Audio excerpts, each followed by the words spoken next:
Have a look at these few videos and try to think, what do they have in common?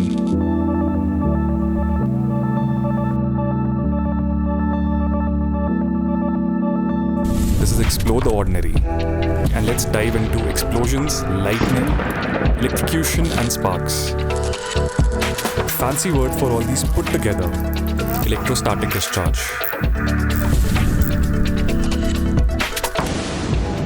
Let's begin with an atom, because इसके आगे हम जा नहीं सकते और इसके पीछे quantum mechanics आ जाती है. Everything around us is made up of matter and matter is made up of atoms.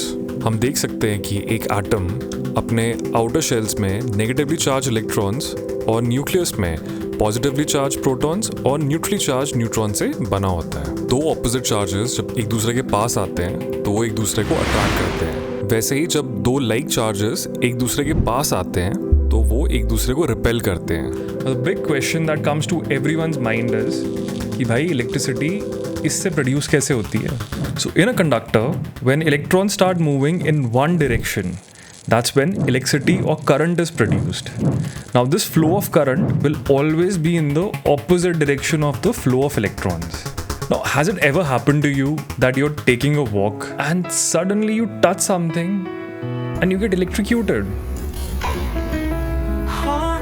मेरे साथ तो बहुत बार ही हुआ है.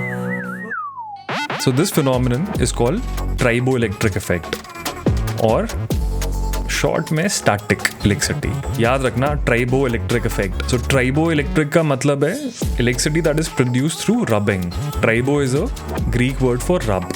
Static बोलोगे इससे बढ़िया कि triboelectric effect बोलोगे चुप हो रहेंगे 10 लोग. बोल क्या दिया लड़की ने. Now let's understand ये static triboelectric effect क्या है क्या, what is this? तो जब मैं कारपेट के ऊपर चल रहा हूँ तो because of the friction you can see कि मेरी बॉडी में positive charges बहुत accumulate होने लगे हैं, because हमारी स्किन positive charges accumulate करती है. और जैसे ही मैं किसी कंडक्टर को या मेटल को टच करता हूँ जिसके पास negatively charged electrons हैं, वो जितने भी पॉजिटिव चार्जेस हैं वो न्यूट्रल हो जाते हैं. इसका मतलब कि पॉजिटिव चार्जेस मेरी हाथ से मेटल में जा रहे हैं और मेटल के नेगेटिवली चार्ज इलेक्ट्रॉन्स मेरे अंदर आ रहे हैं. सो एक करंट फ्लो होता है. वो शॉक जो लगता है हमें, ये वो वाला करंट होता है. Now let's see how lightning is produced and how can we save ourselves. अगर हम झांक के देखें एक बादल के अंदर तो हमें दिखेगा कि ये बहुत छोटे छोटे पार्टिकल से बना होता है, जैसे ice particles, water vapour and dust particles. जब ये सब पार्टिकल्स एक दूसरे से कोलाइड करते हैं या फ्रिक्शन होती है इनके बीच में क्रिएट, वहाँ पे एक charge separation and charge accumulation देखने को मिलता है. इस वजह से बादल का एक हिस्सा नेगेटिवली चार्ज्ड और दूसरा हिस्सा पॉजिटिवली चार्ज हो जाता है. बादलों के टकराने की वजह से इनके अंदर अपनी होल्डिंग कैपेसिटी से ज़्यादा चार्ज भर जाता है और जब इसका सडन डिस्चार्ज होता है वो हमें लाइटनिंग के फॉर्म में देखने को मिलता है. ये जो लाइटनिंग होती है ये 1 मिलियन वोल्ट्स की होती है और जो इलेक्ट्रिसिटी हमारे घर पे आती है वो 220 वोल्ट्स की होती है. जब कुछ चीज़ 1 मिलियन वोल्ट्स की होती है उसके लिए तो रबर, प्लास्टिक और वुड, ये सब जो इंसुलेटर्स हैं ये कंडक्टर्स बन जाते हैं. तो अब क्वेश्चन ये आता है कि हम इससे बचे कैसे. Well now I will give you 3 options. आप बताना कि आप क्या चूज करेंगे. नंबर 1, एक पेड़ के नीचे शेल्टर ले लेंगे. नंबर 2, एक मेटल केज के अंदर अपने आप को लॉक कर देंगे. नंबर 3, एक अम्ब्रेला के नीचे खड़े हो जाएंगे. वेल अगर आपने नंबर 1 या नंबर 3 आंसर किया है तो आप Well, during a lightning storm, your best bet would be to hide inside a metal cage.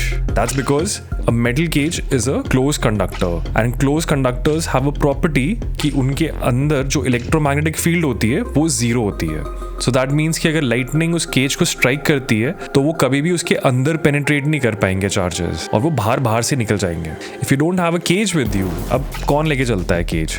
You can be safe in your car because car भी एक metal cage की तरह ही है. Now imagine कि आप एक airplane में हो और वहां पे लाइटनिंग स्ट्राइक हो जाए तो using this principle of close conductor आप वहां पे भी सेफ हो क्योंकि एक एयरप्लेन भी एक मेटल केज की तरह ही है. नाउ एक और एग्जांपल लेते हैं. क्या आपने कभी नोटिस किया है जो कैरियर्स होते हैं और फ्लैमेबल लिक्विड्स जैसे natural gas, petrol, methanol, alcohol के, इनके पीछे चेन्स लगी होती है नीचे. कभी सोचा है कि क्यों? Now that we know about electrostatic discharge, we can easily say that कि जब ये ट्रक्स रोड पे चल रहे होते हैं, इनके और हवा के बीच में फ्रिक्शन की वजह से चार्ज एक्यूमुलेशन हो जाता है टैंक्स पे। तो उसी चार्ज को डिस्चार्ज करने के लिए ये चेन्स लगाई होती हैं, ताकि एवरी स्पीड ब्रेकर जो आता है या बम्प आता है कोई, तो उसमें ये चार्जेस डिस्चार्ज हो जाए। और अगर ये चार्जेस नहीं डिसिपेट होते नीचे, तो it can cause a disaster like an explosion. So I hope we've understood this small little concept very well.